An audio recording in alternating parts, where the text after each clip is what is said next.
சிதம்பரத்தில் கஞ்சா வியாபாரி சுட்டுப் பிடிக்கப்பட்டிருக்கிறார்.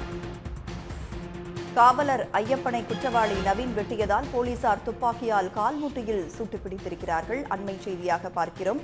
கூடுதல் விவரங்களோடு நமது செய்தியாளர் செந்தில்குமார் நம்மோடு இணைந்திருக்கிறார். என்ன நடந்தது செந்தில்குமார்? அதாவது சிதம்பரம் அருகே உள்ள அண்ணாமலை நகர் பகுதியில் கஞ்சா விற்பனை செய்தவர்களை பிடிப்பதற்காக கடலூர் மாவட்ட போலீஸ் எஸ்பி ஜெயக்குமார் பல்வேறு முறை அறிவுரையிட்டு தனிப்படை அமைத்து பிடிக்கப்பட்டுள்ளது. ஏற்கனவே பல முறை இந்த பகுதியில் கஞ்சா பிடிக்கப்பட்டுள்ளது. அண்ணாமலை நகர் காவல் ஆய்வாளர் அம்பேத்கர் இந்த கஞ்சா வழக்குகளை பதிவு செய்து குற்றவாளிகளை தொடர்ந்து பிடித்து வந்திருந்தார்.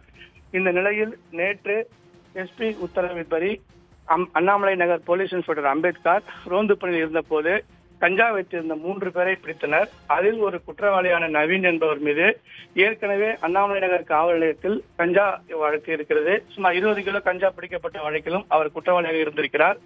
அப்போது பிடிக்க பொருட்பட்ட போது அவர் காவலர்களை கத்தியை காட்டி மிரட்டியுள்ளார். இந்த நிலையில்தான் இன்று காலை அண்ணாமலை நகர் போலீஸ் இன்ஸ்பெக்டர் அம்பேத்கர் அந்த குற்றவாளியை அழைத்துக் கொண்டு கஞ்சாவை எடுப்பதற்காக அந்த அண்ணாமலை நகர் அருகே உள்ள மாரியப்பா நகர் பகுதிக்கு சென்றுள்ளார்.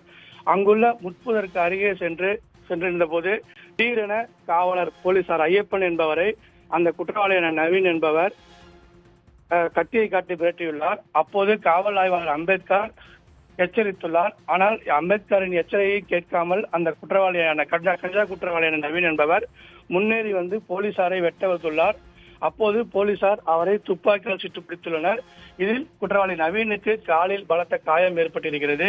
இதையடுத்து அவர் அண்ணாமலை நகரில் உள்ள கடலூர் மாவட்ட அரசு மருத்துவக் கல்லூரியில் சிகிச்சைக்காக சேர்க்கப்பட்டிருக்கிறார். இந்த சம்பவம் குறித்து கடலூர் மாவட்ட போலீசார் தொடர்ந்து விசாரணை நடத்தி வருகின்றனர். அண்ணாமலை நகர் பகுதியில் ஏற்கனவே வெளி மாநிலங்களில் இருந்து கடத்தி வரப்பட்ட கஞ்சா, குட்கா உள்ளிட்ட பொருட்களை மூட்டையாக போலீசார் கைப்பற்றி தொடர்ந்து வழக்கு பதிவு செய்துள்ளதும் குறிப்பிடத்தக்கது.